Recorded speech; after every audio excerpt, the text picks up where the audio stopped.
जय हिंद प्यारे साथियों, मैं अमित वर्मा स्वागत करता हूं अपने YouTube चैनल से और सक्सेस क्लासेस में। जैसा कि मैंने आपको बताया था कि कुछ दिनों बाद अपने लोग एक प्रैक्टिस सेट और सॉल्व करने लगेंगे, जो कि मैं आज से आपको प्रीवियस ईयर आए हुए कुछ क्वेश्चनों के आपको एक एक सेट सॉल्व करा रहा हूं, जो आपको लाभ देंगे आगे चल के। यूपीएसआई में भी देंगे, रेलवे का कोई एग्जाम होगा उसमें देंगे। देखो, ये सेट्स पेपर जो आज मैं कराने के लिए जा रहा हूँ वो आए हुए क्वेश्चन हैं किसी न किसी एग्जाम में, ठीक है। रेलवे के भी एग्जाम रहेगा और आपका यूपीएसआई का भी कॉन्सेप्ट रहेगा, ठीक है। लेकिन मैं आपको प्रीवियस ईयर ये कुल मिला के, अभी तो मैं रेलवे वाले करा दे रहा हूँ सेट पेपर, उसके बाद मैं आपको एनटीपीसी वाले भी करा दूंगा और आपके साथ साथ एसआई वाले भी करा दूंगा। जितने भी सेट्स हो सकेंगे मेरे को, मैं आपको सॉल्व कराने का प्रयास करूंगा। देखो, आज सबसे पहला मैं सेट सॉल्व करने जा रहा हूँ। सेट आपके सामने दिया गया है, सेट के क्वेश्चंस होंगे, ठीक है। सेट, ये आज का सेट जो है रेलवे का है, लेकिन रेलवे में भी बहुत ही अच्छे प्रश्न बनते हैं, अच्छे अच्छे प्रश्न आते हैं जो रेलवे में भी। देखो, आप इनकी प्रैक्टिस करिएगा, जरूरी नहीं है 25 क्वेश्चन देखेंगे, 25 से 30 क्वेश्चन जितने भी सेट्स में आए हुए क्वेश्चन होंगे उनकी सारी की प्रैक्टिस करेंगे। अब चाहे 25 हो, चाहे 30 हो, 40 हो, जो भी होगा। कुछ दिनों बाद मैं यूपीएसआई के भी करा दूंगा, 1-2 दिन का टाइम दीजिएगा मेरे को, मैं मिक्सअप कराऊंगा यूपीएसआई और प्लस रेलवे का भी एक दिन यूपीएसआई करके इस तरीके से कराता हुआ चलूंगा आपको एक एक करके, ठीक है। तो आज अपने लोग पहला सवाल देखने के लिए जा रहे हैं, ठीक है। सेट्स का मैंने बताया था कि देखो सब कुछ ठीक ठाक रहा तो मैं लगातार आपको कुल मिला के सप्ते में 4 से 5 सेट प्रैक्टिस सेट कराऊंगा। 4 से 5 प्रैक्टिस सेट की मैं आपको रिवीजन कराता चलूंगा, जिससे कि आपको कोई दिक्कत नहीं होगी। आपको प्रत्येक प्रकार के सवाल भी मिलते रहेंगे और आपको लगेगा कि हाँ, थोड़ा बहुत रिवीजन लगातार ठीक चल रहा है। देखो, जैसा कि आज पहला सवाल दिया है, पार्टनरशिप का सवाल दिया गया है। सवाल क्या है, एबीसी कोई व्यवसाय शुरू करते हैं, वे क्रमशः 6 महीने, 12 महीने और 14 महीने के लिए साझेदारी करते हैं। उनके लाभों का अनुपात कितना है? 5-4-7 है। लाभों का अनुपात कितना है? 5-4-7 है, ठीक है। 5-4-7। आगे आइएगा, देखते हैं। लाभों का अनुपात दिया गया 5-4-7। देखो, आपने अगर पढ़ा होगा मेरे से, तो आपने क्या पढ़ा होगा कि investment into time equal to क्या होता है? प्रॉफिट। इक्वल टू क्या होता है? Profit. Investment into time equal to profit. देखो, पार्टनरशिप में आपका जो कॉन्सेप्ट आता है, पार्टनरशिप में जो कॉन्सेप्ट आता है वो क्या होता है? देखो, आपके पास कॉन्सेप्ट होता है investment into time equal to profit. Investment into time equal to profit. Investment मतलब जितने आपने रुपए का निवेश किया, टाइम यानी कि समय, इक्वल टू किसके होगा? लाभ के। किसके होगा? लाभ के। देखो जरा, अब क्वेश्चन क्या कह रहा है? सवाल ये कह रहा है आपसे, investment into time equal to होता है प्रॉफिट। इन्वेस्टमेंट आपका नहीं पता, इन्वेस्टमेंट आपका नहीं पता, लेकिन जो आपने यहाँ टाइम दिया गया, टाइम कितने कितने महीने? 6 महीने। दूसरे वाले को कितने महीने? 12 महीने। तीसरे वाले को कितने महीने? 14 महीने, ठीक है। इन्वेस्टमेंट और प्रॉफिट का अनुपात दिया गया 5:4:7। 5:4:7, ठीक है। इन्वेस्टमेंट नहीं बता तो इन्वेस्टमेंट बराबर क्या हो जाएगा? Profit upon time. इन्वेस्टमेंट क्या हो जाएगा? Directly profit upon time. तो प्रॉफिट अपॉन टाइम कर देंगे। इन्वेस्टमेंट, देखो, इन्वेस्टमेंट 1 होगा, इन्वेस्टमेंट 2 होगा, इन्वेस्टमेंट 3 होगा। तो प्रॉफिट अपॉन टाइम, तो इन्वेस्टमेंट डायरेक्टली क्या लगोगे? Profit upon time. प्रॉफिट कितना? 5 बट्टे कितना? 6, अनुपात 4 बट्टे कितना? 12, अनुपात 7 बट्टे कितना? 14, ठीक है। 4 एकम 4, 4 तिया 12, 7 दूनी 14, ठीक है। आप इसे सॉल्व कर लेंगे। क्या करोगे? सॉल्व करेंगे तो सॉल्व में लासा कितना आ जाएगा आपके पास? 6 आ जाएगा, ठीक है। 6 एकम 6, 1 पंजे 5, 1 पंजे 5। अगला 3 दूनी 6, 2 एकम 2, ठीक है। इसके बाद 2 का भाग इसमें देंगे, 2 तिया 6, 3 एकम 3। तो आपका जो इन्वेस्टमेंट का अनुपात निकल के आएगा 5:2:3 निकल के आएगा। 5:2:3, ऑप्शन नंबर कौन सा? सी निकल के आएगा, ठीक है। सवाल थोड़े अच्छे होंगे, कुछ सिंपल होंगे। अब यहाँ पे क्या था? Investment into time equal to profit. तो अपने इन्वेस्टमेंट क्या होता है? Profit upon time. अगर हम टाइम निकालने की बात करेंगे तो प्रॉफिट अपॉन इन्वेस्टमेंट आएगा। बस ये आपको ध्यान देना है कि investment into time equal to होता है प्रॉफिट, और आपके पास इन्वेस्टमेंट पूछा जाएगा तो प्रॉफिट अपॉन टाइम लगाएंगे। प्रॉफिट अपॉन टाइम कितना था? प्रॉफिट यहाँ 5 था, टाइम कितना था? 6, प्रॉफिट यहाँ कितना था? 4, और टाइम कितना था? यहाँ पे 12, ठीक है। प्रॉफिट कितना था? 7, और यहाँ पे टाइम कितना था? 14। तो बस इस तरीके से लगाते जाइए, आंसर आपके पास निकलता आएगा, ठीक है। दूसरा सवाल देखते हैं। दूसरा सवाल क्या कह रहा है? टाइम एंड वर्क का सवाल है, बहुत ही बेहतरीन सवाल है। 5 पुरुष और 6 महिलाएं एक कार्य को 6 दिन में कर सकती हैं, ठीक है। उसके बाद जबकि 3 पुरुष और 5 महिलाएं इसे 9 दिन में कर सकती हैं, तो 3 पुरुष और 2 महिलाएं मिलकर उसे कितने दिन में करेंगी? बहुत ही बेहतरीन सवाल है, देखते हैं, लगाते हैं जरा, कैसे करेंगे। 5 पुरुष और 6 महिलाएं। 5 पुरुष, कितनी महिलाएं? 6 महिलाएं। 6 महिलाएं किसी काम को कितने दिन में कर रही हैं? 6 दिन में कर रही हैं, इक्वल टू 3 पुरुष और 5 महिलाएं। 3 पुरुष और 5 महिलाएं उसे कितने दिन में कर रही हैं? 9 दिन में कर रही हैं, ठीक है। तो सबसे पहले दोनों बराबर है तो दोनों को पहले बराबर करते हैं, ठीक है।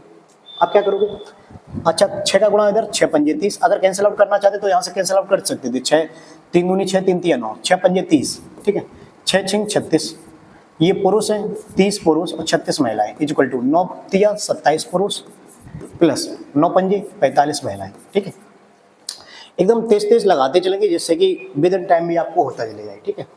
आइएगा, पुरुष एक तरफ ले जाइएगा, महिला एक तरफ लेके जाइएगा, तो आपके पास 3 पुरुष बराबर कितना महिलाएं बचेगा, 9 चौके 36, 9 महिलाएं। तो पुरुष अपॉन महिला की क्षमता निकल के आएगी कितनी, 9/3। 9/3 का मतलब 9/3 का मतलब 3:1, 3:1। पुरुष की क्षमता कितनी, 3 निकल के आएगी, महिला की कितनी निकल के आएगी, 1 निकल के आएगी, महिला की कितनी 1 और पुरुष की कितनी 3 निकल के आएगी। अब इस क्षमता को किसी एक तरफ रखना पड़ता है, इधर रख दो, चाहो तो इधर वाली इक्वेशन में रख दो, जिधर रखना चाहो उधर रख सकते हैं, क्योंकि टोटल वर्क निकालने के लिए इन दोनों की क्षमता में से दोनों की क्षमता को किसी एक तरफ रखना पड़ेगा। देखो जरा रखते हैं, पुरुष की क्षमता 3, महिला की 1, 3 रखोगे तो 3 और यहाँ पे 1, यहाँ पे 3, यहाँ पे 1, किधर भी रख दो, चाहे इधर रख देना।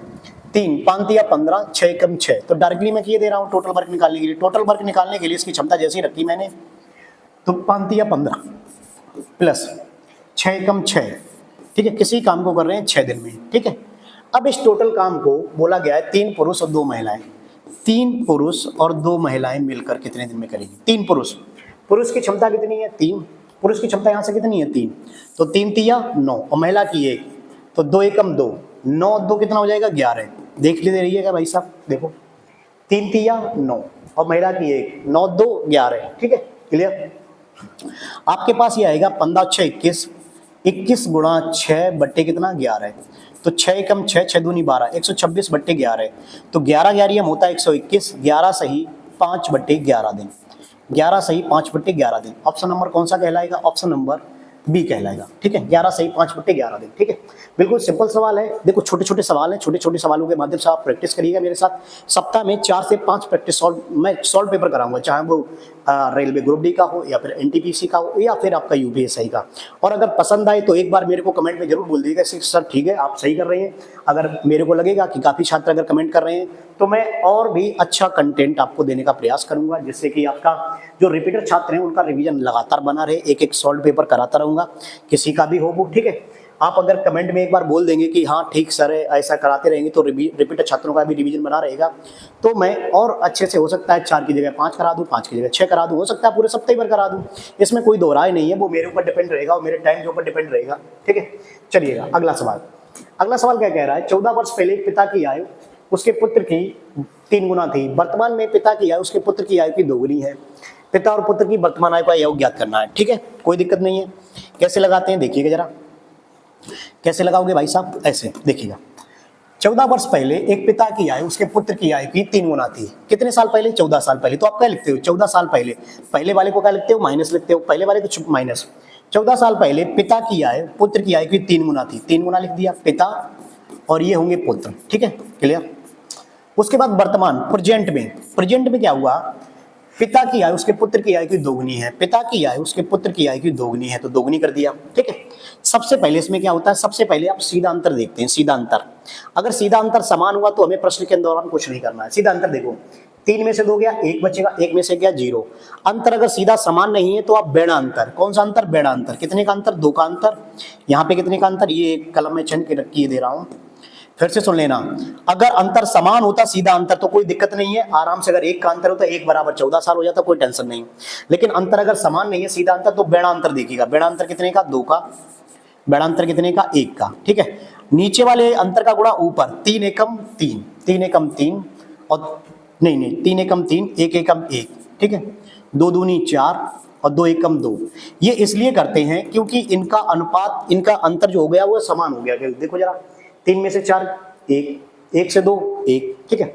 1 बराबर कितने साल, 14 साल, तो 1 बराबर 14। तो प्रेजेंट में पूछा गया पिता और पुत्र की वर्तमान आयु का योग, पिता और पुत्र की वर्तमान आयु का योग, इन दोनों का योग कितना है, 6। 1 बराबर 6 तो 14 6 84, ठीक है, 84। ऑप्शन नंबर कौन सा आ जाएगा, ऑप्शन नंबर बी, ठीक है। अगर प्रश्न पूछता आपसे पिता की आयु तो 14 चौके 56, या फिर इसका पुत्र का पूछता 14 दूनी 28। बड़ा सिंपल था, लेकिन यहाँ से एक कॉन्सेप्ट और सीखेगा। देखो जरा, पहले वाले को आप माइनस में लिखते हैं और बाद वाले को आप कैसे लिखते हो, प्लस से लिखते हो, ठीक है। पहले वाले को किससे लिखते हो, माइनस से, और बाद वाले को किससे लिखते हो, प्लस से। ठीक है, ये भी बात याद रखना कि अगर पहले और बाद दिया गया तो दोनों ऐड हो जाते हैं, ऐड होकर जाके कितने बनेंगे, 14 दूनी 28। ये छोटी सी कॉन्सेप्ट याद रखना अगर आपको पहले वाली एज दी गई है। और हाँ, ऐसा भी याद रखना अगर आपको पहले वाली एज दी गई है और वर्तमान और बाद वाली एज दी गई, बाद वाली, जैसे अगर 5 साल बाद और 5 साल पहले की एज दी गई है, 5 साल पहले वाले को माइनस से लिखोगे, बाद वाले को प्लस से। अगर आपको पहले और बाद वाली एज दी गई तो 20 के बीच में वर्तमान होता है, इसके बीच में क्या होता है, वर्तमान। ठीक है, तो इन दोनों को ऐड कर दोगे, 5 और 5 कितना होगा, 10। ठीक है, लेकिन एक कॉन्सेप्ट और मैंने यहाँ पे बताया होगा यदि आप पहले वाली एज निकाल लेते हैं तो वर्तमान निकालने के लिए जोड़ना पड़ता है, ठीक है, पहले वाले में। अब बाद वाली एज निकालते हो तो वर्तमान निकालने के लिए घटाना पड़ता है, इसको याद रखना एज ए क्वेश्चन के तौर पे। कभी भी आगे आ सकता है कि पहले वाली एज निकाली गई तो उसमें वर्तमान निकालने के लिए उतना ही जोड़ना पड़ेगा, अगर बाद वाली एज निकालते हो तो वर्तमान निकालेंगे तो नहीं घटाना पड़ता है। अगर आप यूपीएसआई के छात्र हैं तो अभी से रिवीजन करना शुरू कर दीजिएगा, अच्छे सवाल कराऊंगा, जितने सवाल करा दूंगा उससे बाहर कुछ नहीं होगा भाई साहब। अब बात बाकी तुम्हारे ऊपर जिम्मेदारी है, तुम कितना करते हो कितना नहीं करते हो। अगला सवाल बहुत ही सिंपल सवाल है, निम्नलिखित में से कौन सी संख्या 4 और 8 से दोनों से विभाज्य है। ठीक है, कोई टेंशन नहीं है। 4 और 8 देखो, 4 और 8, 4 की डिविजिबिलिटी सभी को पता होगा। 4 में क्या देखा जाता है, अंतिम 2 अंक देखे जाते हैं, अंतिम 2 अंक। ठीक है, और 8 में आपको पता होगा, 8 में देखा जाता है अंतिम 3 अंक देखे जाते हैं। इसी के साथ छोटा छोटा और याद कर लो, देखो 3 व 9 का भी याद कर लो। 3 व 9 में क्या होता है, संख्या के अंकों का योग,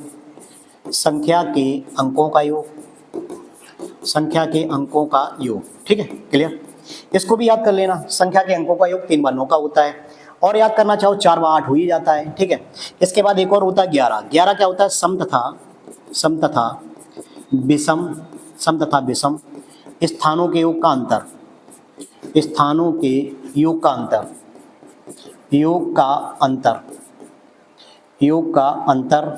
या फिर क्या हो, या फिर 0 हो या 11 से विभाजित हो। ठीक है, इसको याद रखना है। क्या करना है, सम तथा विषम स्थानों के योग का अंतर या 0 हो या 11 से विभाजित हो तो संख्या 11 से विभाजित होगी। 3 व 9 में क्या याद रखना है, संख्या के अंकों का योग याद रखना है। 4 व 8 में 4 में अंतिम 2 अंक देखने पड़ते हैं और 8 में अंतिम 3 अंक देखने पड़ते हैं। 4 में अंतिम 2 अंक में भाग गया तो संख्या समाप्त, 8 में अंतिम 3 अंक तो समाप्त। देखो 4 में अंतिम 2 अंक नहीं जा रहा भाग, 4 में अंतिम 2 अंक नहीं जा रहा, 4 एकम 4 2 में नहीं जाएगा। ठीक है, यहाँ पे 4 में जा रहा है, यहाँ पे 4 एकम 4 दूनी 8, लेकिन इसमें नहीं भाग जा रहा है। तो एक ही क्वेश्चन ऐसा निकलेगा जिसमें आपका 4 और 8 दोनों का भाग जाएगा। देखो 4 में अंतिम 2 अंक तो 24 में भाग जाएगा 4 का।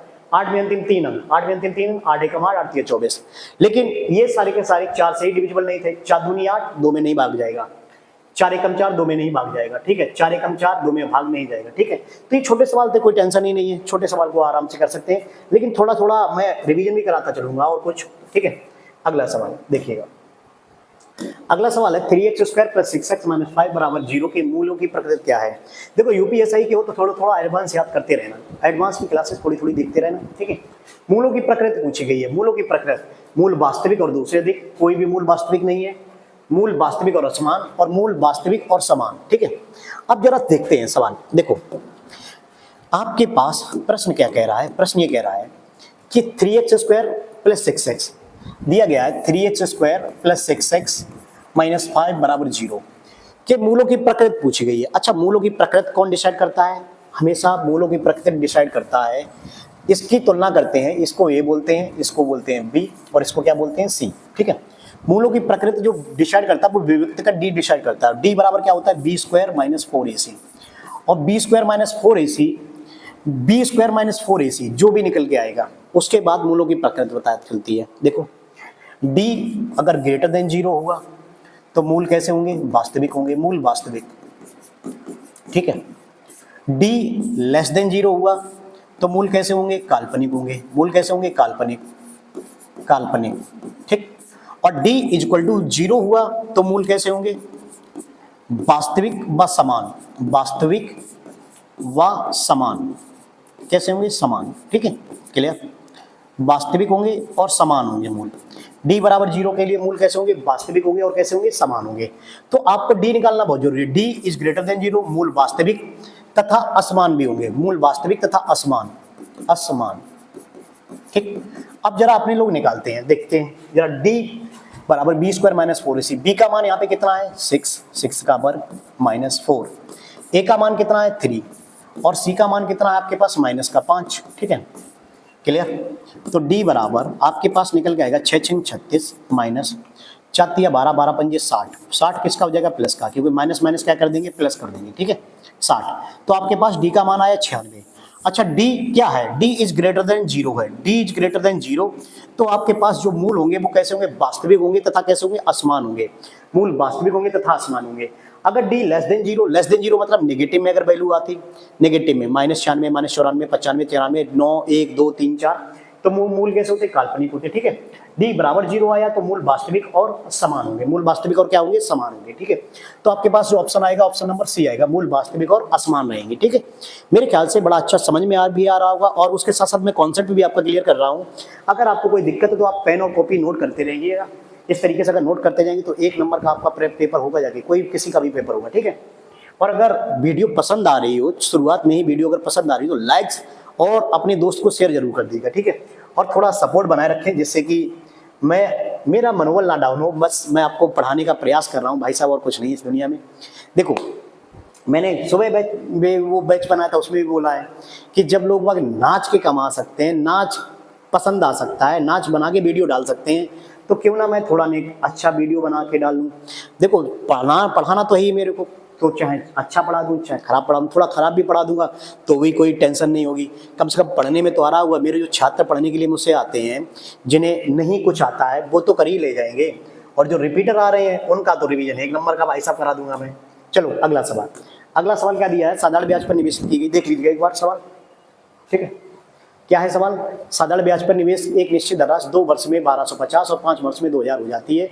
वार्षिक ब्याज की दर दशमलव के 2 स्थानों तक ज्ञात कीजिएगा। ठीक है, बड़ा ही सिंपल प्रश्न है और अच्छा भी प्रश्न है, ऐसा कुछ नहीं है। ठीक है, देखते हैं। सवाल कह रहा था साधारण ब्याज पर निवेश की गई एक निश्चित धनराशि 2 वर्ष में 1250, तो देखिएगा, और 5 वर्ष में कितना दे रहा है 2000। तो आप लोग डायरेक्टली क्या लिखते हो, 5 वर्ष में 2000 हो रही है और 2 वर्ष में कितना हो रही है, 2 वर्ष में आपके पास ये राशि हो रही है 1250। ठीक है, तो यहाँ से निकल के आएगा 3 वर्ष में जो ब्याज के रूप में मिलेगा आपको 0 5, यहाँ पे 9 9 में 2 गया 7, यहाँ पे 3 वर्ष में ब्याज के रूप में कितना ब्याज मिलेगा 750। अगर आप लोग 1 वर्ष का निकालना चाहोगे तो 1 वर्ष का भी निकल आएगा। 1 वर्ष का निकल के आएगा भाई साहब, 1 वर्ष का निकल के आएगा 3 दूनी 6 3 पंजे 15। 1 वर्ष का कितना निकल के आएगा 250 रुपये, 1 वर्ष का 250 रुपये निकल के आएगा। ठीक है, अब आप लोग क्या करते हो ऐसे सवाल में, देखो आपको निकालना पड़ेगा दर, और दर आप लोग कैसे निकालोगे, जो कि आपने पढ़ा होगा। देखो सुनिएगा भाई साहब, दर निकालने के लिए आप क्या करोगे, ब्याज का फार्मूला क्या होता है, ब्याज बराबर P into r into t upon कितना 100। ठीक, क्लियर।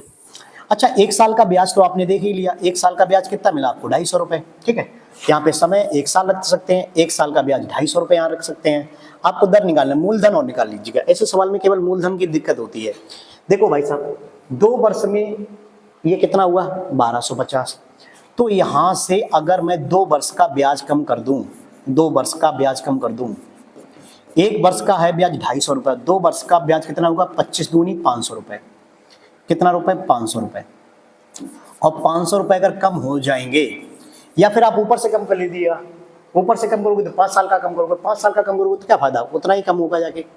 25 पंजे 125, 1250 कम हो गए, यहाँ पे 25 दूनी 50, 500 कम हो जाएंगे। और 500 कम हो जाएंगे तो आपके पास मूलधन आएगा कितना 750 रुपये, मूलधन कितना 750 रुपये। ठीक है, कैसे करना है, 5 वर्ष में 2000 रुपये, 2 वर्ष में 1250, 3 वर्ष का ब्याज हुआ 750, 1 वर्ष का ब्याज कितना होगा 250 रुपये। ठीक है, 1 वर्ष का ब्याज 250 रुपये, तो सबसे पहले अपने लोग 2 वर्ष का कम करते हैं ब्याज को जाकर, 2 वर्ष का कम करेंगे, 25 दूनी 500 रुपये, 500 रुपये का कम हो जाएगा तो आपके पास मूलधन जो निकल के आएगा कितना निकल के आएगा 750 रुपये। अब आपके पास सारी फॉर्मेलिटी आ गई है, मूलधन आपके पास आ गया है, 1 वर्ष भी समय भी आ गया, 1 वर्ष का ब्याज भी आ गया, आपको दर निकालना है तो दर निकाल लीजिएगा। फार्मूला में बिल्कुल सिंपल से रख दीजिएगा। देखो मैं आपको पहली बार पढ़ा रहा हूँ इसलिए रखने के प्रयास कर रहा हूँ, नहीं तो आपको ऐसे उड़ा देता अभी 2 मिनट में। ठीक है, रखिएगा। ब्याज कितना भैया 250 रुपये। ठीक है, मूलधन आपका कितना रुपया 750 रुपये। दर आपको निकालनी है, समय आपका हो गया 1 साल बट्टे कितना 100। ठीक है, 0 से 0 काट दीजिएगा, 25 या 75 काट दीजिएगा, दर जो निकल के आएगी 100/3, और 100/3 को आप लोग आराम से लिखोगे कितना भैया 33.3%, 33.3%, जो कि 33.3% लिखोगे या फिर 33.33 लिख सकते हो। ठीक है, शायद मेरे ख्याल से जो बताया गया वो बिल्कुल आपको समझ में आ रहा होगा और दिक्कत भी नहीं हो रही होगी। ठीक है, लेकिन आप लगाइएगा, लगाने का प्रयास करोगे तभी निकलेगा। और आपको पता होगा ब्याज का फार्मूला होता है PRT/100। ठीक है, नहीं तो ऐसे ही आंखों देखा लगा सकते थे। आंखों देखा कैसे, देखो 5 वर्ष में 2000, 2 वर्ष में 1200, तो 3 वर्ष में हमें पता है 750 ब्याज हुआ। तो 1 वर्ष का कितना 250, और 250 में पहले ब्याज निकालोगे, अगर मूलधन निकालोगे तो मूलधन 25 दूनी 500 कम कर दोगे तो 750 ब्याज मूलधन निकल आएगा। ठीक है, और वो तरीका निकाल के आप लगा सकते हो एकदम। ठीक, क्लियर। अगला सवाल देखते हैं। 7वां, देखो थोड़ा पेचीदा सवाल दिया गया है। सवाल ये दिया गया, यदि दो तिर्यक रेखाएं 3 समांतर रेखाओं को प्रतिच्छेद करती हैं और पहली तिर्यक रेखा द्वारा निर्मित अंतःखंड का अनुपात 3:4 है, तो दूसरी रेखाखंड द्वारा निर्मित अंतःखंड का अनुपात ज्ञात कीजिए। एक बार इसको लगाइएगा, थोड़ा सोचिएगा कैसे लगाते हैं, कैसे लगाओगे, एक बार इसका सोचिएगा जरा। ठीक है, दगा लगाइए जरा।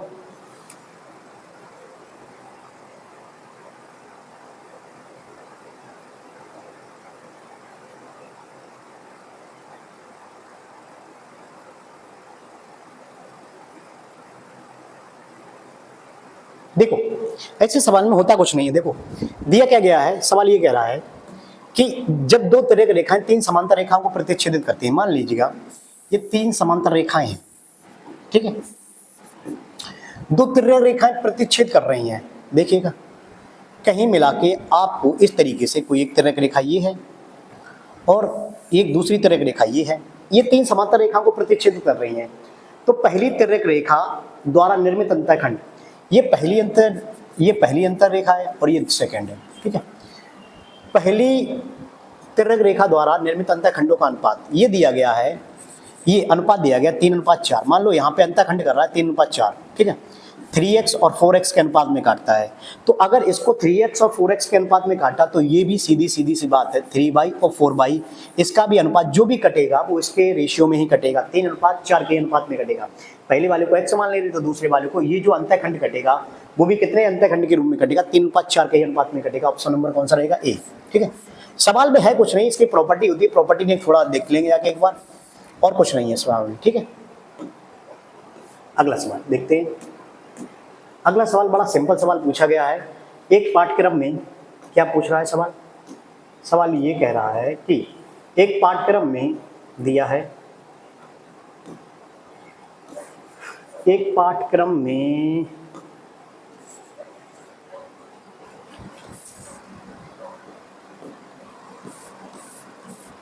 सवाल कह रहा है एक पाठ्यक्रम में कुल 892 प्रश्न है, इनसे 2 भागों में बांटा गया है। पुस्तक के दूसरे भाग में पहले भाग की तुलना में 52 प्रश्न कम है। पुस्तक के दूसरे भाग में कितने प्रश्न हैं? बहुत ही सिंपल सवाल है, लगाने की भी जरूरत वैसे नहीं है, कलम उठाने की भी जरूरत नहीं है, लेकिन फिर भी आप देख लीजिएगा। एक पुस्तक में कितने प्रश्न हैं? 892 प्रश्न हैं। ठीक है, सवाल ये कह रहा है कि 2 भागों में इस प्रकार बांटा गया है कि पुस्तक के दूसरे भाग में, ये सेकंड भाग है, ये मान लीजिएगा फर्स्ट भाग है। पुस्तक के दूसरे भाग में पहले भाग की तुलना में 52 प्रश्न कम है। दूसरे भाग में पहले की, अगर इसमें x है तो इसमें कितना होगा, x + 52 होगा, क्योंकि इससे कम है, 52 कम है इसमें, तो इसको x मान लीजिएगा, इसको x + 52 हो जाएगा। और इन दोनों का योग कितना दे रहा है, 892 दे रहा है। ठीक है, तो आपके पास 2x बराबर डायरेक्टली 52 उधर घट जाएगा तो 0, 9 में से 5 गया, 4 बचेगा और ये यहाँ पे 8 ही रहेगा। ठीक है, तो x का मान कितना आएगा, 2 चौके 8, 2 दूनी 4, x का मान आएगा 420। यानी कि सेकंड भाग में आपका आंसर जो आएगा, सेकंड भाग में, दूसरे भाग में कितना आएगा, 420। ऑप्शन नंबर कौन सा कहलाएगा, सी पार्ट। ठीक है, कोई दिक्कत नहीं है, बड़े सिंपल प्रश्न दिख रहे हैं मेरे को इस सेट में। ठीक है, फिर भी देखते हैं, अगर सिंपल है कोई टेंशन नहीं है, लगाइएगा, लगाते रहोगे तो कुछ ना कुछ भला हो जाएगा। क्वेश्चन अलग अलग प्रकार के आपको देखने को मिलेंगे जिससे कि आपका मनोबल डाउन नहीं होगा। ठीक है, अगला सवाल देखिएगा। अगला सवाल बहुत ही बेहतरीन है, ट्रिग्नोमेट्री का सवाल है और बहुत ही बेहतरीन सवाल है। सवाल कह रहा है sin square 22 degree plus sin square 68 degree और cos स्क्वायर 33 डिग्री और cos स्क्वायर 57 डिग्री का अनुपात ज्ञात कीजिएगा। देखो यहाँ से एक पॉइंट निकालते हैं, ये सब शंका होती है कुछ, वो थोड़ा याद रखना आप लोग। एक छोटा सा बात याद रखना है, θ1 प्लस θ2 बराबर अगर 90 डिग्री है, θ1 और θ2 कितना 90 डिग्री है, 90 डिग्री। याद क्या रखना है, θ1 और θ2 बराबर 90 डिग्री। θ1 ये पहली वैल्यू, θ1 ये दूसरी वैल्यू है, θ2। थीटा 1 इसको कहेंगे, थीटा 2 इसको कहेंगे। अगर थीटा 1 और थीटा 2 बराबर 90 डिग्री दिया गया है तो आपको क्या लगाना, देखो तो हमेशा याद क्या रखना है, sine square theta 1 plus sine square theta 2 sine square theta 2 बराबर कितना होगा, 1 होगा, ठीक है। दूसरा cos square theta 1 plus cos square theta 2 भी बराबर किसके होगा, 1 होगा, ठीक है। इसके और सारे तरीके होते हैं और सारे कॉन्सेप्ट होते हैं, वो आपको और जगह मिल जाएंगे, लेकिन आपको याद क्या रखना है, साइन स्क्वायर थीटा 1 और साइन स्क्वायर थीटा 2 बराबर कितना रहेगा, 1। कॉस स्क्वायर थीटा 1 बराबर कॉस स्क्वायर थीटा 2 बराबर कितना रहेगा, 1। यदि थीटा 1 और थीटा 2 बराबर अगर 90 डिग्री है, कितना डिग्री है, 90 डिग्री, ठीक है। अगर थीटा 1 और थीटा 2 बराबर अगर 90 डिग्री दे रहा है तो आपको हमेशा याद क्या रखना है, sine square theta 1 plus sine square theta 2 बराबर 1 के होगा और cos square theta 1 plus cos square theta 2 बराबर 1 के होगा। और कई लोग इसको बदलने का प्रयास करेंगे, बदलने का प्रयास ना करिएगा, इससे कोई मतलब नहीं निकलेगा, ठीक है। और देखो इसके और कई सारे एग्जाम और यहाँ पे और कई फार्मूले आते हैं, उसको मेरे को याद नहीं आ रहा है, या फिर तीसरा 3 4 5 होते हैं वो, तो क्या रहता आगे, अभी ध्यान नहीं आ रहा है, फिर भी आगे से मैं इसको कल मैं देख को बता दूंगा। इसके कई सारे फार्मूले एक साथ आते हैं। हाँ आगे ये आता है एक सवाल ऐसे आता है, और साइन थीटा 1 बराबर कॉस 90 माइनस थीटा 2 बराबर होता है, इस तरीके से कुछ होता है।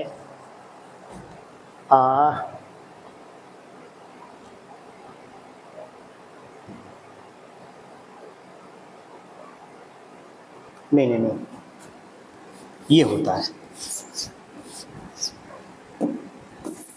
साइन थीटा 1 बराबर होता है कॉस थीटा 2 के, किसके बराबर होगा, कॉस थीटा 2 के।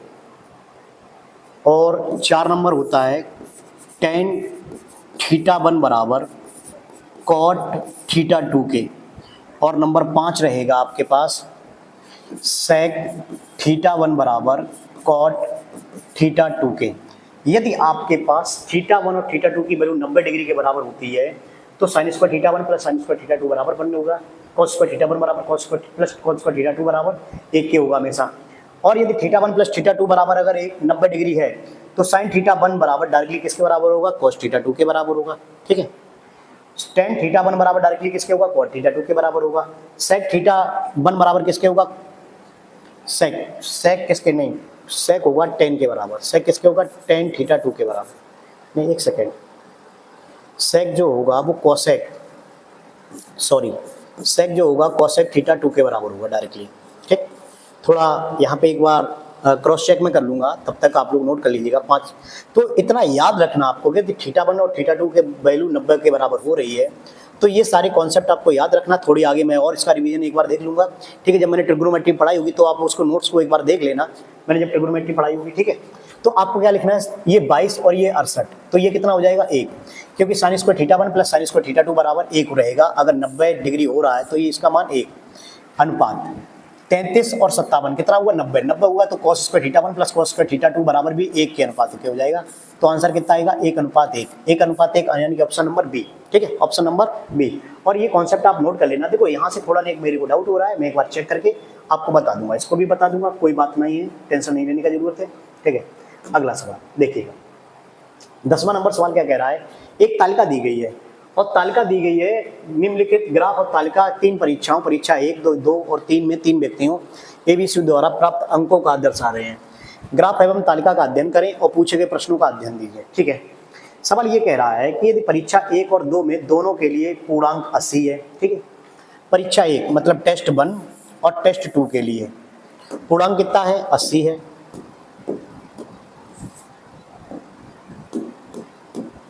ठीक। 1 और 2 के लिए पूर्णांक कितना है, 80 है। उसके बाद परीक्षा 3 के लिए पूर्णांक 100 है, परीक्षा 3 के लिए पूर्णांक 100 रहेगा, ठीक है। तो सभी तीनों परीक्षाओं के प्रदर्शन को देखते हुए ए ने सी से कितने प्रतिशत अंक अर्जित किए, ए ने सी से, सभी तीनों परीक्षाओं के प्रदर्शन को देखते हुए। चलो कोई दिक्कत नहीं है, देखिएगा क्या करोगे। देखो ए ने सी से कितने प्रतिशत अंक अधिक अर्जित किए, ए ने 45, 50 और 75। तो ए ने जो अर्जित किए हैं वो ए ने पहले 45, फिर कितना 50 और कितना 75। टोटल कितना हुआ 7 5 12 4 16 और 1 17, 117 अंक प्राप्त किए। अच्छा एक बात और दे रहा है, परीक्षा 1 और 2 के लिए पूर्णांक कितना है 80, तो इसका पूर्णांक 80 रहेगा, इसका 80, इसका कितना 100। इन्होंने जो प्राप्त किए हैं वो 80 80 8 दूनी 16 और 100 कितने 160 में अंक प्राप्त किए हैं इसमें। 8 दूनी 16 नहीं 260 में इसने अंक प्राप्त किए, 260 में। ठीक है क्लियर। देखो भाई साहब लिख के दे रहा है दोनों के लिए पूर्णांक है 80 80 और तीसरे के लिए 100। अब परीक्षा 3 के लिए जो पूर्णांक है वो 100 है। ठीक है अब सी का देखिएगा, सी वाला ये है, तो सी ने कितना प्राप्त किया होगा, सी ने देखिएगा 40 40 40 कितना लिख दीजिएगा, 40 प्लस 45 प्लस कितना 65, 4 4 8 8 6 14 14 यानी कि कितने अंक प्राप्त किए 150। इसने भी कितने से प्राप्त किए होंगे 260 से प्राप्त किए होंगे। बस सिंपल सा यही दे रहा है और कुछ कह नहीं रहा है, इसके अलावा कुछ है ही नहीं सवाल में जो कि कुछ बना ही है। तो इसने 150 प्राप्त किए हैं, इसने 170 प्राप्त किए हैं 260 में से। तो ए ने इससे कितने एक्स्ट्रा प्राप्त किए, ए ने भाई साहब कितने एक्स्ट्रा प्राप्त किए 20 एक्स्ट्रा प्राप्त किए। तो अधिक के लिए क्या पूछा, अधिक के लिए अधिक का पूछा गया, तो अधिक कितने प्राप्त किए 20 एक्स्ट्रा प्राप्त किए हैं। ठीक है क्लियर। अब ए ने सी से कितने प्रतिशत अंक अधिक प्राप्त किए, तो 20 अंक अधिक प्राप्त किए हैं। ठीक है और 20 अंक अधिक प्राप्त किए हैं और कितने में से प्राप्त किए हैं देखिएगा जरा एक बार और देखिएगा, 20 अंक प्राप्त किए हैं कितने से, वो आपके सामने लिखा हुआ है 20 अंक अधिक प्राप्त किए हैं, कितने में से प्राप्त किए हैं 260 से।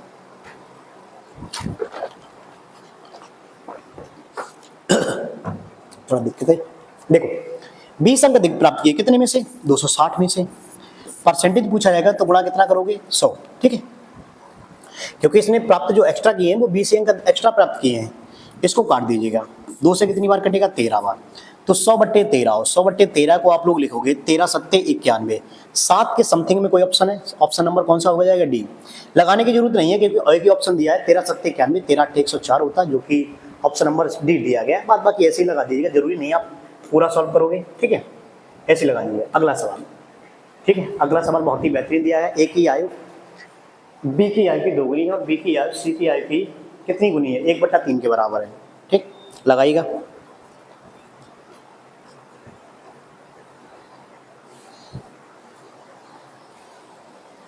ए बी सी की आयु का योगफल दिया गया 42 साल, तो ए और बी की आयु का योगफल ज्ञात कीजिएगा।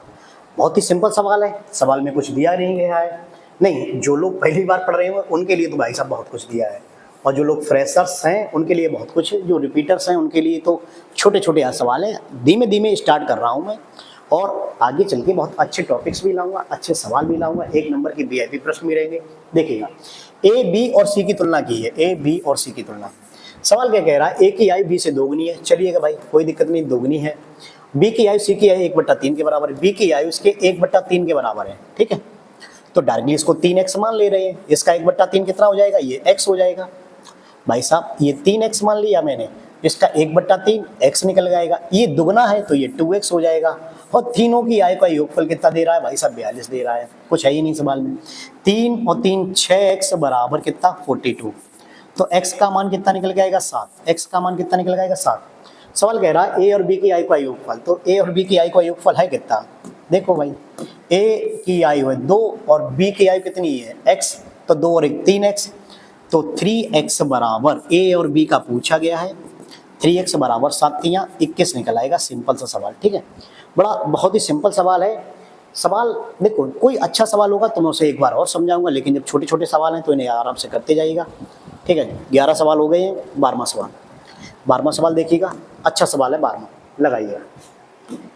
एक दंडालेख दिया गया है और दंडालेख क्या कह रहा है कि सभी 5 सेल्स पर्सनों द्वारा बेची गई कुल बीमा पॉलिसियों में क्यू द्वारा बेची गई बीमा पॉलिसियों का प्रतिशत हिस्सेदारी। ठीक है सिंपल है सवाल, कोई ज़्यादा बड़ा दिक्कत नहीं देना चाहिए किसी को भी। ठीक देखते हैं, थोड़ा टाइम दे दिया करूँगा आप लोगों को लगाने के लिए। ठीक है अब थोड़ा टाइम दे के प्रश्न को सॉल्व करेंगे, 30 सेकंड का समय दिया करूँगा। सभी 5 सेल्स पर्सनों द्वारा बेची गई कुल बीमा कंपनियों में कंपनी क्यू, अच्छा क्यू का टोटल कंपनी बिक्री कितनी है, क्यू का 165 है, 165 सभी कंपनियों द्वारा, सभी कंपनियों का कितना प्रतिशत, जिसकी तुलना की जाए वो ऊपर और जिससे की जाए वो कहाँ रहता है, नीचे। तुलना किससे की है, सभी कंपनियों से, सभी कंपनियों से की गई तो सभी की तुलना नीचे, और केवल क्यू की गई है तो क्यू देख लीजिएगा। अब इनका सभी का योग देख लीजिएगा कितना रहेगा, 128 में एक बार इसको जोड़ दे रहा हूँ, 128 प्लस कितना है 165 प्लस कितना है 136 प्लस कितना है 111 प्लस 120, ठीक है। इनको जोड़िएगा जरा, 165 डिवाइड बाई 6 और 1 7, 7 5 12, 12 8 20 की जीरो हाथ से लगा 2, 2 2 4, 6 4 10, 10 3 13, 1 14, 15 16, 16 की 6 हाथ से लगा 1 2 3 4 5 6, 660 गुणा कितना 100, बस परसेंटेज गुणा 100 काट दीजिएगा।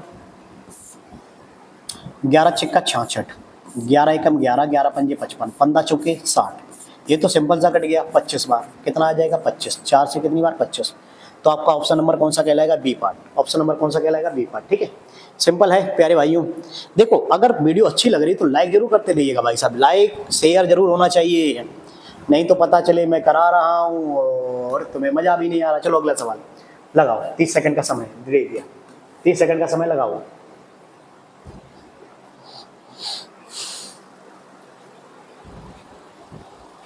सवाल क्या कह रहा है, एक वस्तु को 1920 रुपए में बेचने से जेम द्वारा अर्जित प्रतिशत लाभ,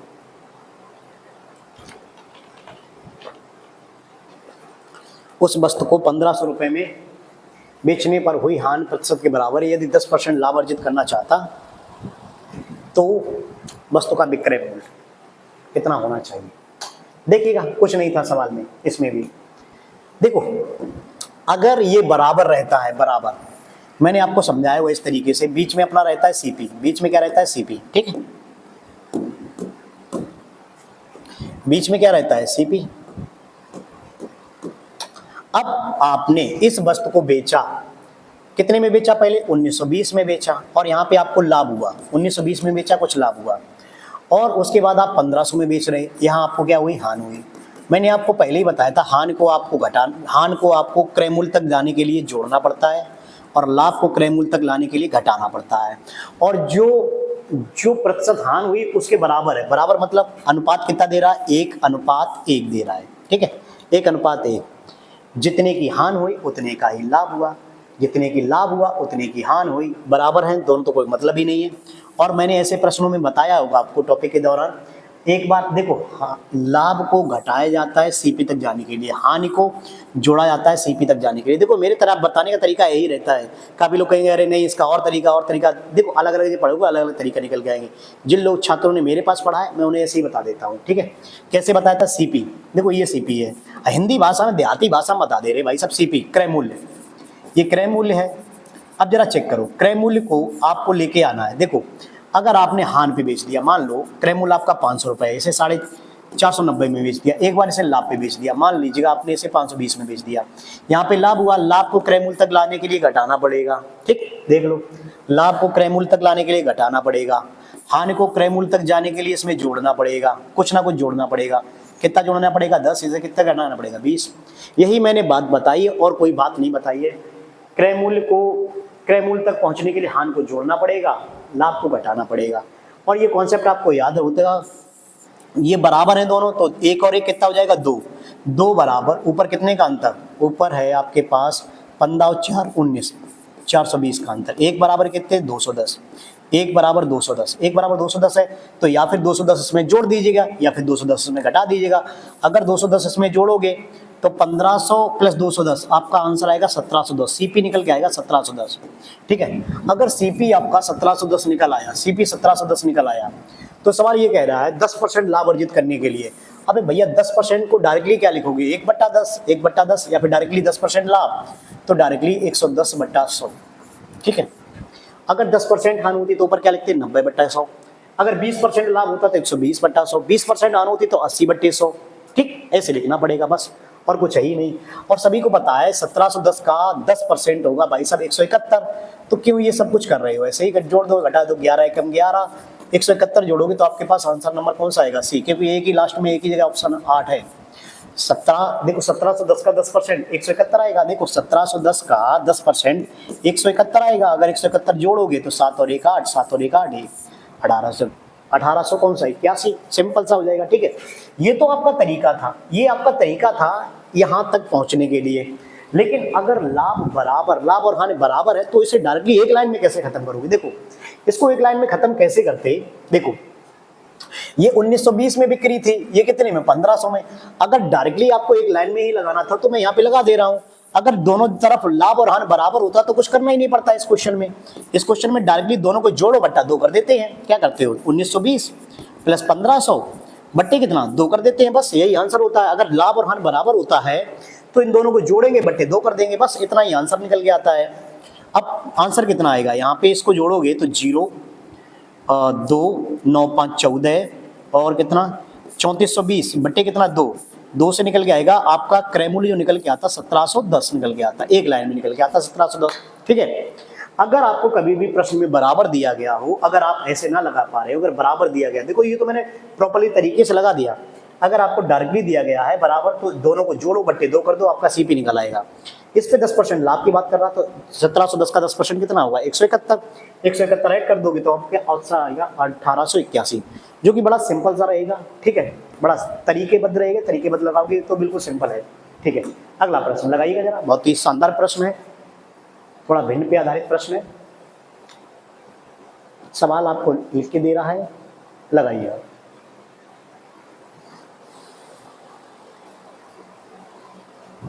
शायद छोटा सवाल है तो ज़्यादा टाइम भी नहीं लेना चाहिए, ऐसे ही लगा दीजिएगा। देखो अब थोड़ा इसका कॉन्सेप्ट भी देख लेंगे। देखिएगा कॉन्सेप्ट क्या होता है, आपका दिया गया था 0.424 पर बार। ठीक है, इसे सॉल्व करने के लिए या क्या करते हैं, देखो अगर मैं इधर लिख दे रहा हूँ जितने पर बार होता है, जितने पर बार होता है उतने 9 हर में आते हैं, 9 हर में आते हैं। ठीक है, जितने पर बार होता है उतने 9 हर में आते हैं, तथा जितने पर बार नहीं होता है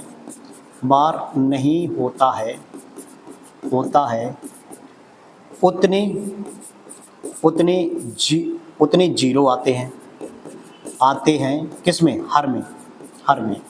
लेकिन ये किसकी कंडीशन होगी, दशमलव के बाद की कंडीशन होगी। ठीक है, किसके बाद की कंडीशन होगी, दशमलव के बाद। जितने पर बार होता है उतने 9 हर में आते हैं तथा जितने पर बार नहीं होता है उतने जीरो आते हैं। ठीक है, अब सवाल क्या कह रहा था 0.424, और हाँ एक कंडीशन और रहती है, दशमलव के बाद जितने पर बार नहीं होता है उसे घटा देंगे। देखो कैसे, अब जरा ये क्या लिखा है क्या नहीं है उसको एक बार गोली मारी घटाइएगा, 60 में हटाइएगा। मैं आपको डायरेक्टली क्वेश्चन लगवा दे रहा हूँ। क्वेश्चन क्या है, मैंने जो बताया उसको एक बार समझिएगा। ये डायरेक्टली 4 to 4 लिखोगे। ठीक है, जितने पर बार नहीं है उसे माइनस करोगे, ये मैंने बताया। दशमलव के बाद जितने पर बार नहीं होता है उसे घटा देते हैं। पहले तो पूरी संख्या लिखोगे, जितने पर बार नहीं उसे घटा दीजिएगा। अब अगला कॉन्सेप्ट क्या है, जितने पर बार उतने तो 9, और जितने पर बार नहीं, कितने पर बार नहीं, एक जीरो नीचे। देखो जितने पर बार होता है उतने 9 हर में आते हैं तथा जितने पर बार नहीं होता है उतने जीरो नीचे आते हैं। ठीक है, जीरो। देखिएगा फिर से एक बार, मैंने सिंपल सा क्वेश्चन लिखा 424। 4 क्यों घटाया गया कि जितने पर बार नहीं वो घटाया जाता है पहले। ठीक है, घटा के जितने पर बार कितने पे था, बार था केवल और केवल 2 पर बार तो 2 9 नीचे, जितने पर बार नहीं उतना जीरो नीचे। ठीक है, इसे सॉल्व कर दीजिएगा। 420 बट्टे कितना 990, जीरो जीरो काट दीजिएगा, 3 तिया 9, 3 तिया 9, 3 एकम 3, 3 चौके 12। आंसर आएगा आपका 14/33। 14/33 आपका ऑप्शन नंबर सी हो जाएगा, ऑप्शन नंबर सी। ठीक है, शायद मेरे ख्याल से बड़ा सही लग रहा होगा और प्रैक्टिस भी आपको बड़ा अच्छे से दिख रही होगी। ठीक है, अगला सवाल लगाते हैं। अगला सवाल थोड़ा सिंपल सवाल है। सवाल क्या कह रहा है, थोड़ा पढ़ लीजिएगा आप लोग, थोड़ा मेरा दर्द हो रहा है सर। पिछले वर्ष रंजन का मासिक वेतन 34,500 था और इस वर्ष उसका मासिक वेतन 38,640 है। पिछले वर्ष मासिक वेतन की तुलना में इस वर्ष रंजन के मासिक वेतन में कितने प्रतिशत की वृद्धि हुई। सिंपल सवाल है, लगाइएगा।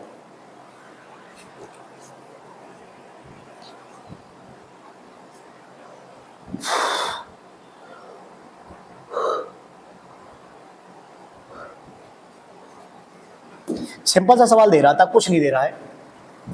पिछले वर्ष रंजन की तुलना में रंजन का वेतन कितना है 34,500। 34,500 से वृद्धि कितना किया है 38,640। तो आपकी टोटल वृद्धि हुई कितनी है? वृद्धि हुई है 0, यहाँ पे 4 बचेगा, यहाँ पे 1 बचेगा, यहाँ पे 4, 4140 हुई कितने से? 34,500 से। 34,500 से परसेंटेज पूछा गया, गुणा 100 कर दीजिएगा, 0 से 0 काट दीजिएगा, 5 छिक्का 30, 5 निम 45, 5 से काट दिया 5 अट्ठी 40, 5 दूनी 10, 5 अट्ठी 40। ठीक है, 69/8, 8 दूनी 16, 17 18, 3 से काट दिएगा, 3 दूनी 6, 3 तिया 9, 3 से 3 दूनी 6, 3 सत्ते 21 और 3 छिक्का 18। आपका क्वेश्चन निकल के आया 276/23 और 23 का इसमें भाग देंगे मासिक वेतन में प्रतिशत वृद्धि। देखो 23 एकम 23 और 23 दूनी 46। आपका आंसर जो निकल के आएगा सिंपल सा कितना परसेंट? 12% निकल के आएगा। बहुत ही सिंपल सवाल था। सवाल लगाने देखो कभी कभार हो जाता है, सिंपल भी आ जाते हैं, ठीक है, लगाने के लिए कुछ नहीं था तो आराम से लग गया। अगला सवाल देखते हैं। अगला सवाल बहुत ही बेहतरीन सवाल दिया गया है। 36 संख्याओं का माध्य 42 पाया गया। बाद में यह पता चला कि एक संख्या 47 को चूक बस 41 पढ़ लिया गया, तो दी गई संख्या का सही माध्य क्या होगा? ठीक है, लगाओ। सही है सवाल, सिंपल है, लगाइएगा।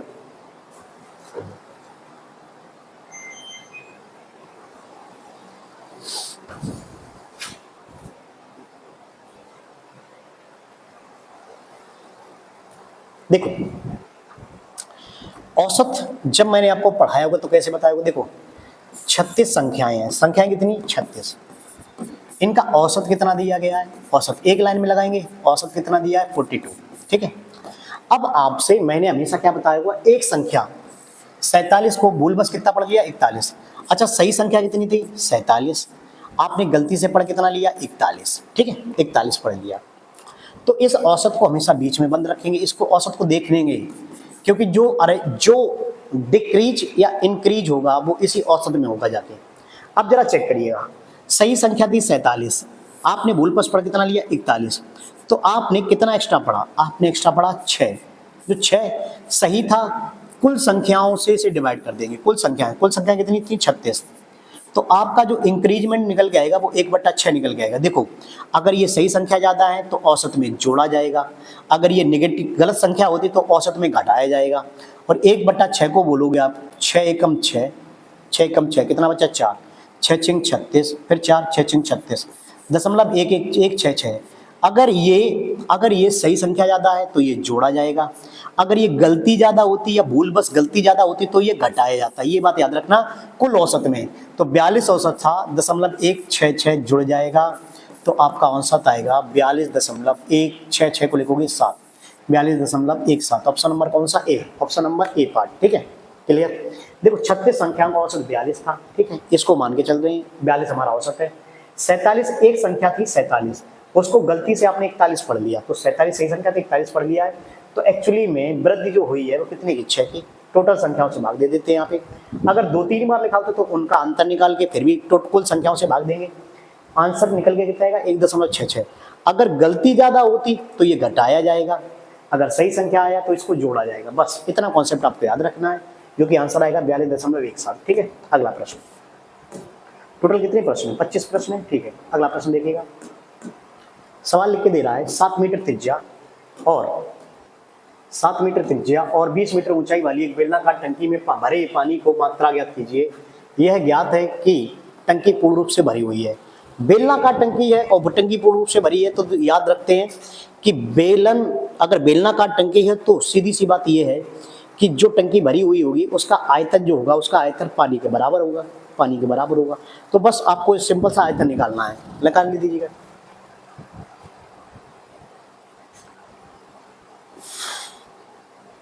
थोड़ा एनर्जी सी डाउन लग रही है आज, थोड़ी क्लास सुबह से लेता रहा हूँ, 3-4 घंटे सुबह से क्लास लिया है। उसके बाद देखिएगा 7 मीटर त्रिज्या और 20 मीटर ऊंचाई वाला, आर दिया गया कितना? 7 मीटर, और ऊंचाई कितनी दी है? एच बराबर कितना? 20 मीटर। तो सवाल ये कह रहा है जो आयतन इसका होगा वही टंकी में पानी भरा हुआ है। देखो भाई साहब, ये बेलनाकार अगर टंकी भरी हुई है पूरी अगर पानी से, तो जितना इस ये भरी हुई होगी वो आयतन के बराबर भरी होगी, और आयतन इसका क्या होता है? बेलन का आयतन, बेलन का आयतन होता है, बेलन का आयतन pi R square H, pi R square H. ठीक है, आपको निकालना क्या है, टंकी पूर्ण रूप से भरी हुई है, कितनी भरी हुई है, ठीक है, पाई, पाई का मान 22/7 नहीं दिया गया था, आर का मान 7 × 7, एच का मान कितना 20, 7 से 7 कट गया, 22 154, 154 × 20 तो 54 दूनी 15 दूनी 30, 4 दूनी 8, 38, 3080, 3000 कितना 80।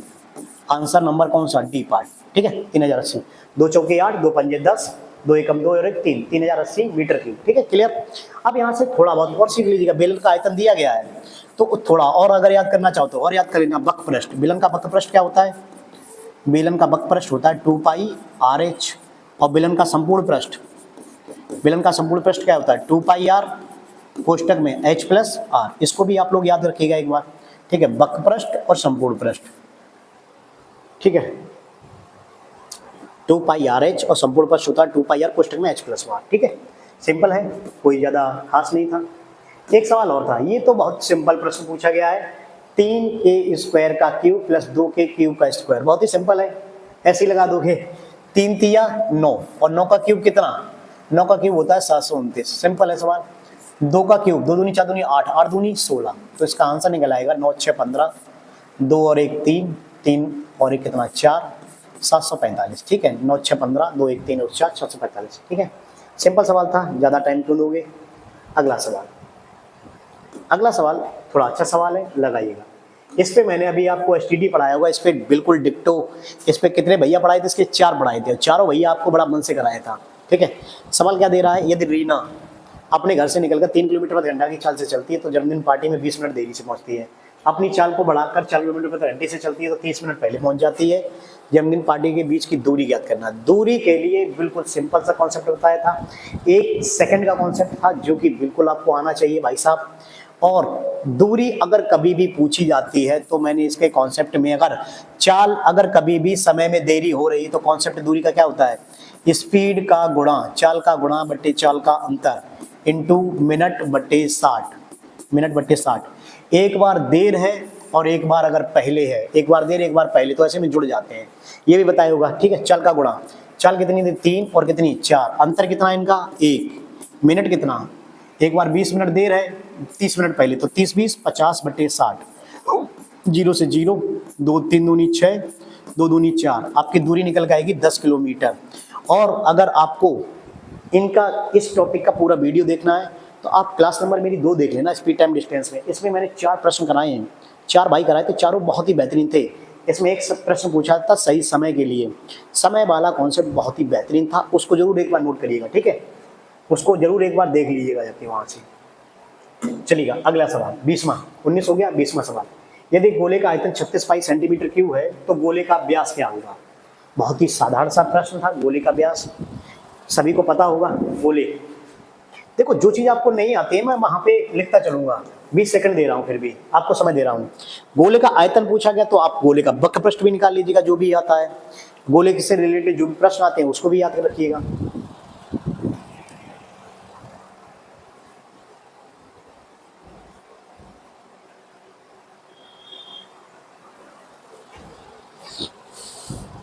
देखो गोले का आयतन, गोले का आयतन होता है, आयतन गोले का आयतन होता है 4/3 पाई आर क्यूब होता है, पाई आर क्यूब, ठीक है। गोले का आयतन 4/3 पाई आर क्यूब।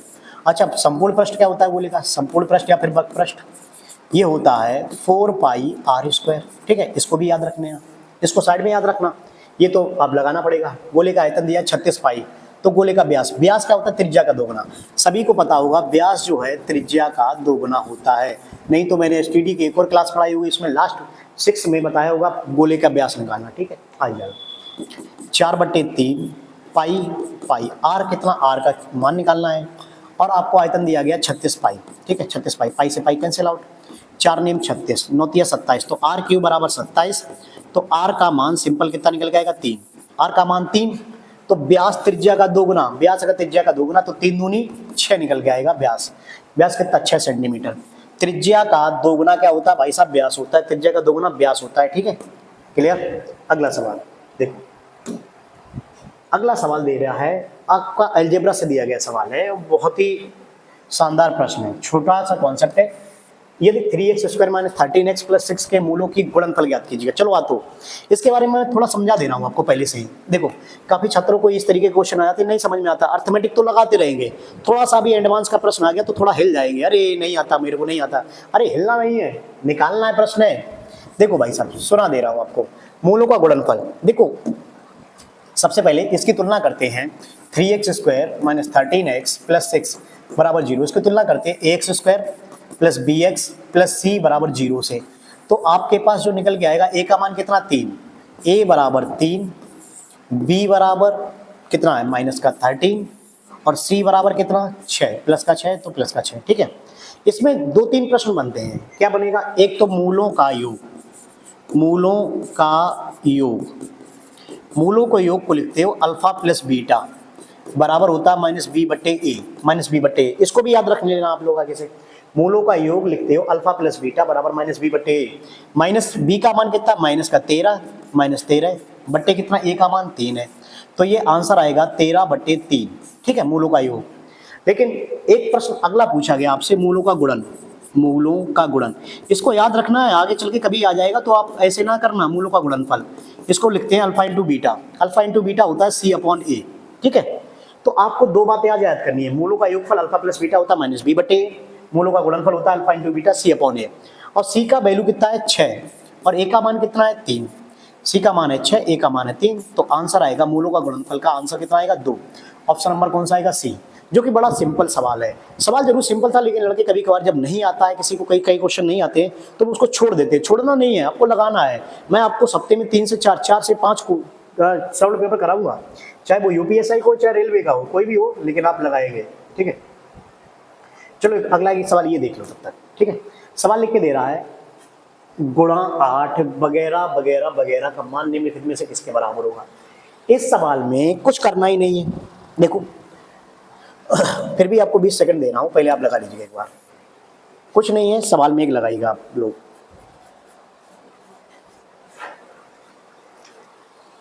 देखो बराबर निकालना है तो ऐसा तो है नहीं कि आप लोग गुणा करने के लिए बैठ जाओ, ऐसा तो होगा नहीं, और गुणा करने के लिए भी ना बैठ जाना। आपको सिंपल से ये देखना है कि दशमलव कितने अंक बाद दिया गया, 1 2 4 और 2 6। ठीक, 6 अंक बाद दशमलव दिया गया, तो यहाँ पे देखेंगे 6 अंक बाद दशमलव कहाँ पे है। ये दशमलव जो है 6 अंक बाद है, 6 अंक तक दशमलव लगा हुआ होगा। 3 2 5 और एक बहुत हो गया, खत्म। 2 2 4, 4 और 4 8, खत्म। 3 3 और 3 6, केवल एक जगह दिया गया 6 वाला, ये वाला। नीचे वाले देख लो, 2 3 3 और 2 5, यहाँ पे 5 अंक बाद दिया गया। ये भी नहीं, ये भी नहीं, ये भी नहीं, तो 6 अंक बाद दशमलव केवल एक जगह दिया है, 1 2 3 1 2 3 3 और 3 6, क्योंकि दशमलव का एक अंक, दशमलव का एक अंक, दशमलव 1 1 2 4 और 2 6, दशमलव के 6 अंक होने चाहिए। तो दशमलव के 6 अंक केवल एक ही जगह आ रहा, तो इसके ही बराबर होगा, बाद बाकी और किसी के बराबर नहीं होगा। ठीक है, सिंपल सा सवाल था, लग गया एकदम तुरंत ही। ठीक, अगला सवाल। अगला सवाल दे रहा है निम्नलिखित में से कौन सी योजना ग्राहक के लिए फायदेमंद है। ग्राहक के लिए फायदेमंद है। योजना 1 क्या है, 5 खरीदें 3 मुफ्त पाएं। योजना 2 5 खरीदें 6 पाएं। योजना 3 10 और 5% की 2 क्रमिक छूट। ठीक है, लगाइएगा, 30 सेकंड आपके पास।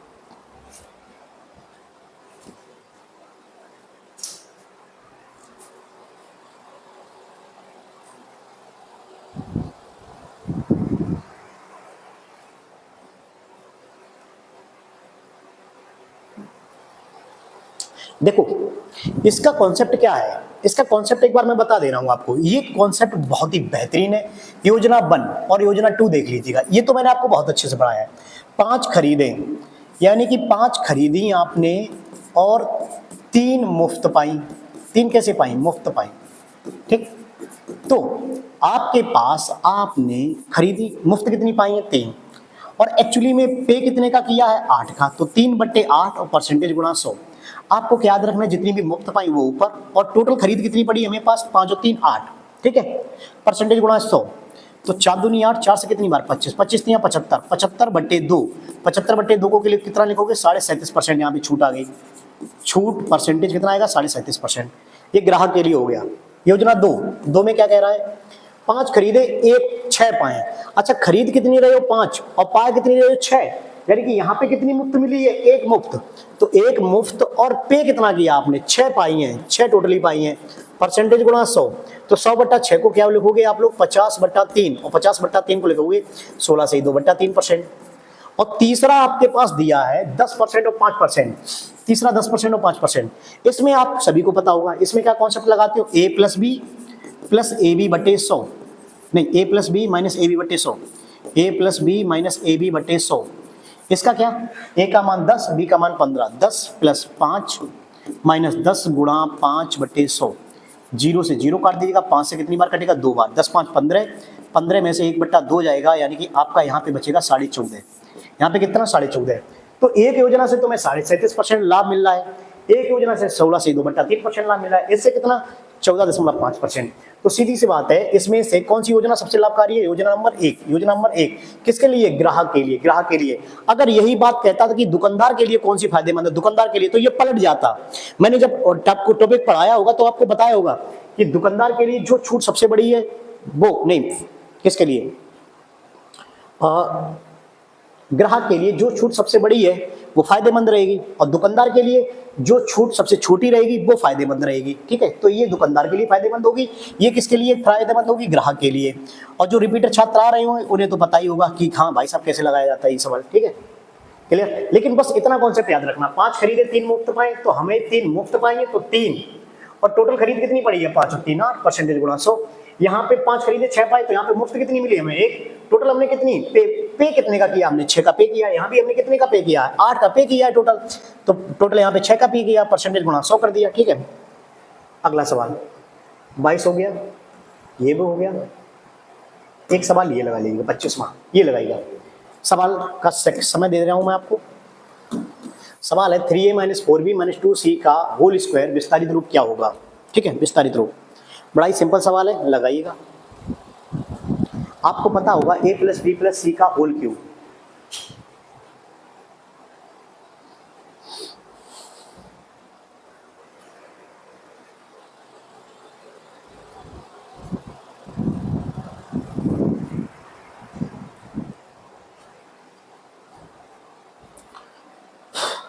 देखो सबसे पहले आप क्या लिखोगे, आपको आना चाहिए a + b + c का होल स्क्वायर बराबर a² + b² + c² + 2ab + 2bc + 2ca, ये होता है। अब उसमें कौन सा प्लस कर रहा है कौन सा माइनस कर रहा है वो उसके ऊपर डिपेंड रहेगा। ठीक है, सबसे पहले a + b + c का होल स्क्वायर, देखो पहले होल स्क्वायर कर रहे हैं तो 3 × 9 = 4 × 16, 2 दूनी 4 सब जगह है। ठीक है, क्लियर। ठीक, उसके बाद क्या है, आपको निकालना है 2ab और 2bc। अच्छा, सबसे पहले 2ab करोगे तो 4 × 12, 12 दूनी 24, 24 ab होगा, वो भी एक माइनस का, तो माइनस का होना चाहिए, माइनस का ये वाला कट जाएगा। ठीक है, 24 होना चाहिए। फिर आगे अगर bc करोगे, bc 2bc, तो 4 दूनी 8, 8 दूनी 16, 16 होगा, तो इसका मतलब ये भी कट जाएगा, यहाँ पे 8 लिखा हुआ है। ठीक है, उसके बाद करोगे लास्ट में 2ca, ca यानी कि c का मान 1, 3 दूनी 6, 6 दूनी 12, और 12 करोगे तो तीसरा ऑप्शन ये भी कट जाएगा। ठीक है, क्योंकि एक ही जगह 12 है, एक ही जगह कितना है 12 है, नहीं तो लगा लीजिएगा a का स्क्वायर 3 × 9 9² प्लस b का मान 4 × 16 b² प्लस c का मान 2c², 2 दूनी 4c² माइनस 2ab, 2 × 6, 6 चौके 24 ab माइनस माइनस माइनस क्या हो गया bc 2bc, और b और c का गुणा करोगे तो 2 चौके 8, 8 दूनी 16, माइनस माइनस क्या हो जाएगा प्लस 16 bc। ठीक है, क्लियर, 16 bc। फिर उसके बाद लास्ट में ca, ये माइनस का है ये प्लस का है, तो माइनस का रह जाएगा ca, 2 दूनी 4, 4 × 12, 12 ac। क्लियर, ऑप्शन नंबर कौन सा हो जाएगा, पहला। ऑप्शन से भी देख सकते हैं उसको, एक बार लगा के भी देख लीजिएगा। एक आज के टॉपिक में बस लास्ट सवाल हो रह गया 48 नंबर, 48 23 में मैंने बाद में करा दे रहा हूँ, कोई बात नहीं, आगे पीछे मैं करा देता हूँ, 25 ही क्वेश्चन थे, आगे पीछे करा देता हूँ। इसका मतलब ये नहीं, मैं थोड़ा सोचता हूँ कि जल्दी जल्दी हो जाए। लगाइएगा, सवाल क्या था, 48, 72 और x का लासा 576 है, नीचे दिए गए मानों में कौन सा मान x का हो सकता है। ठीक है, लगाइएगा जरा। देखो कोई दिक्कत नहीं है इसमें, आप लोग क्या कर सकते हैं, देखो आप लोग एक काम कर सकते हो, इसमें ऑप्शन उठा सकते हो, और ऑप्शन अगर उठाओगे तो ऑप्शन उठा के आपको लिखना है 48 और कितना 72 और एक संख्या x है और इसका एलसीएम दे रहा है लासा। लासा कितना दे रहा है 576। ठीक है, तो आप सब लोग क्या कर सकते हो, ऑप्शन का प्रयोग कर सकते हो। सबसे पहले आप लोग अगर 96 लोगे, ठीक है, अगर 96 लोगे आप कहीं 96, देखो एक बार मैं आपको करके दिखा दे रहा हूँ इस तरीके से 48, 72 और 96। अगर आप लोग ऐसे कर दे, देखो मैं अपनी तरीके से बता दे रहा हूँ 48, 72 और कितना 96। ठीक है, सबसे पहले बड़ी से बड़ी जो दोनों काट सके 24 तिया 72, 48 दूनी 96, तो 3 दूनी 6, 6 अट्ठे 48, 6 चौके 24, 24 और 4 28 होगा, ना कि 96 नहीं होगा। अगर यहाँ पे 3 दूनी 6, 6 अट्ठे 48, 6 चौके 24, 24 और 4 28, 288 हो रहा है। इसका जो जस्ट आधा है, इसका जस्ट आधा तो 96 तो नहीं होगा, जस्ट इसका दोगुना होगा, कितना 192। देखो ऐसे लिख लो 48, 72, 192। क्या करोगे 24 तिया 72, 48 से डायरेक्टली काटो, कितनी बार कटेगा 4, 4 तिया 12, 12 अट्ठे 96 और 12 चौके 48, 48 और 9, 48 और 9 होगा 576। ये नहीं 4 तिया 12, 12 अट्ठे 96 की 6 हाथ से लगा 9। ठीक है, 12 चौके 48, 48 और 9 कितना होगा 576। ठीक है, यही ऑप्शन होगा। देखो कई छात्रों ने मुझसे इस तरीके से एलसीएम पढ़ा होगा, बड़ी से बड़ी जो होती है पहले दूसरे को काटे। सबसे बड़ी कौन सी 24 दूना 48, 24 72, 48 से इसको काटिएगा, ये डायरेक्टली 48 से काटा तो 48 से काटेंगे। अब बात बाकी और कई, देखो वैसे तो मैं ऐसे बताता हूँ सिंपल सा, 2 से जितनी बार कट जाए वो वाला तरीका बताता हूँ। ठीक है, तो आज के टॉपिक में बस इतने ही सवाल थे, 25 सवाल थे, तो 25 के 25 हमने कर लिए। देखो अगर आपको इस तरीके से प्रैक्टिस अगर अच्छी लग रही हो, अगर आपको डेली वीडियो चाहिए तो एक बार मेरे को कमेंट जरूर कर दीजिएगा।